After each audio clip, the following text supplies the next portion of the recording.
Hello, welcome to Founder Log Week 21 minus 2. Continuing the inside joke. This week's episode, trying to stay a little timely. Pardon the, what do you call it? The, is it slurred speech? I have my retainers in.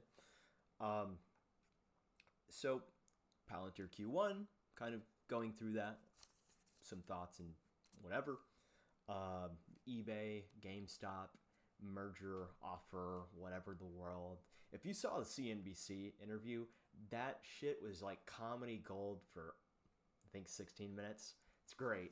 And then recently he went on or was it Ryan Cohen went on an interview with that one dude from Fox Business. I forget his name. And then obviously I want to go through my taxes as I just paid that today, and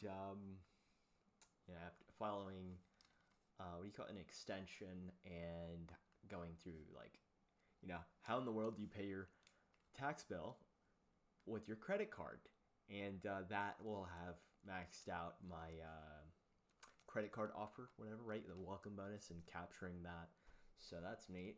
I did record this prior. It was a 20-minute video, so in 2 weeks' time for y'all. Week 23 minus 2, I'll have something I'll record today, but in order to have content or capturing thoughts that will be posted here 2 weeks from now, but obviously it's scheduled and so on, so expect that. I'll probably just upload that like the Monday or Friday of is that March 18th ish, give or take. That sounds right. That feels right. So, yeah, no, just going into it. So, Palantir's clearly meeting expectations, at least as a former investor or someone with one share, just to keep a tracker on it per se, to monitor price, along with my book of options and things where. It's just a little pit of chaos, a little pit of entropy. I have these puts all the way out, sold put, cash secured puts. If you know my background, I prefer writing options. But, I got these leaps on, I got these puts on, and I got my, my weeklies for this week and next week. They've pretty much completely eroded thanks to theta, thanks to IV crash. It's natural. I think it was a natural element that I was speculating on this as well. Obviously, I was expecting, a pop. Still could happen, right? There's still more days of the week. There could be recovery. Who knows, right? But at the same time, right, this business is doubled, revenue, or doubled in size. 104% is what the number I remember. But quarter over quarter, the business revenue has grown roughly 19, almost 20%. And it's okay, this is still growing. There might be a deceleration, angle, you could argue, but if the proof's in the pudding, right? If all the data is telling you it's growing, I don't know how you could be so bearish. Maybe it's the valuation, and I think it's a fair criticism. At the same time, this is not, this company is still in, the commercial side of the business is still in its infancy. It's 2 years in, or excuse me, since 2022, maybe 2023. If I remember correctly, it was end of 23.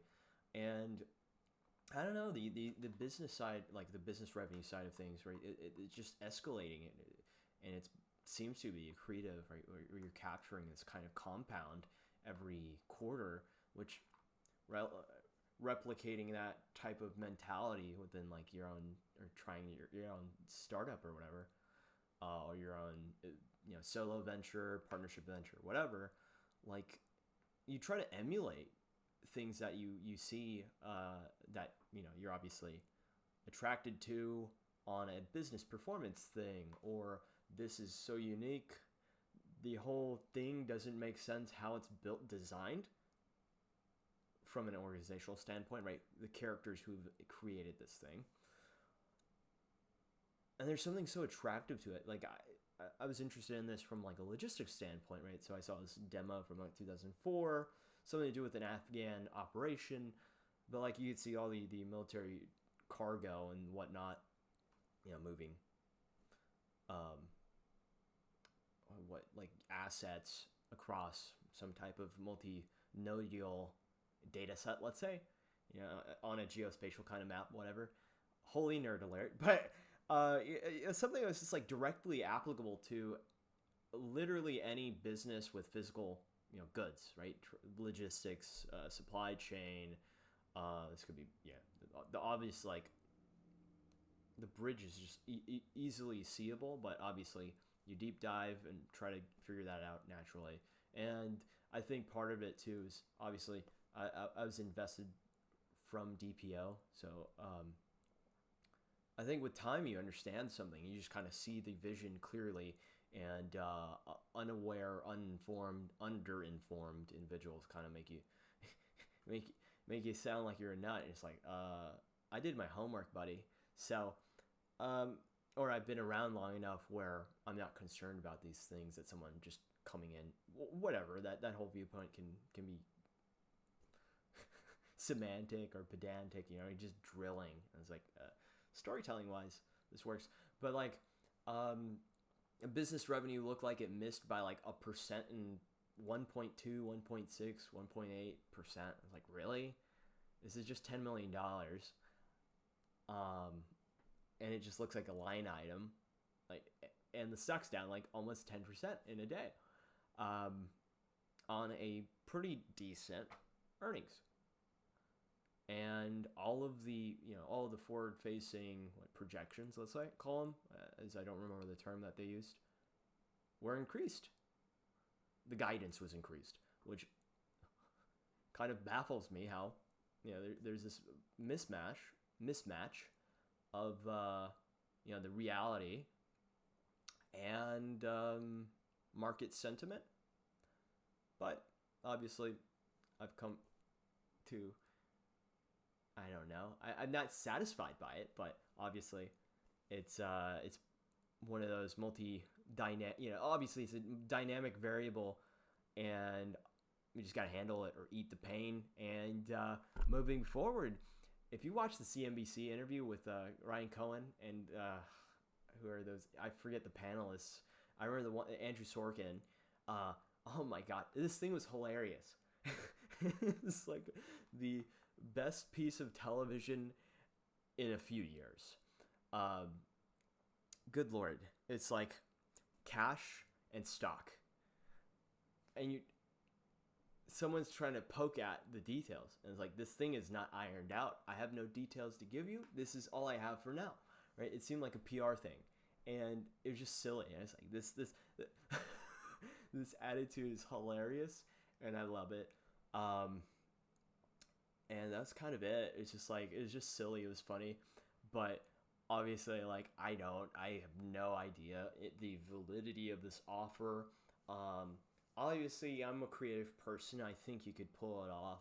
Just get creative with the financing, right? You could probably end up semantically, hey, bank 1, 2, 3, and 4. Hey, I want to borrow money so I can LBO this thing, or whatever. Obviously, I'm completely generalizing this, and it's completely different than what I'm saying. But semantically or operationally, call up like 3 banks. Hey, I want to borrow, what is it, like $64 billion, or 54, I guess, if you have $9 billion cash, $10 billion cash. I forget the number he has, or they have at eBay.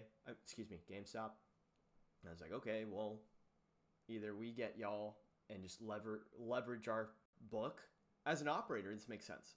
And this will be something I talk about in my next video. But, or I guess 2 weeks, whatever. I was like, okay, we just leverage ourselves, buy this thing, add it on, tack it on, see all the compounding, right? The build out or roll out of post-merger. Whatever we can do to, squeeze down margins and whatever to decrease costs to, let's say, sellers on eBay or whatever, to make this a stronger asset investment business. It makes sense from an operating standpoint. So, who knows what that would look like as someone that invested in Activision during the Microsoft buyout offer, whatever. It's like some shit is just so visible that you can understand it. However, I have no clue here. It doesn't look optically. This doesn't look like it's going to happen, but who knows? Obviously, it's a non-zero probability, but it's pretty damn close to zero probably. So it's just silly. It's silly to look at, and it's like, how are we going to do this? It's like, I'll figure it out. And that's what I kind of like about that proposition. But obviously, I have no weight in this. I don't really care about it. If it happens, it happens. And then just lastly, like taxes. Finally pay my taxes. Oddly enough, it just happened to have to be right before I go and travel. And I find that very funny. Unfortunately, it dips into my travel budget, so it kind of sucks. And then obviously I got a jerry-wig.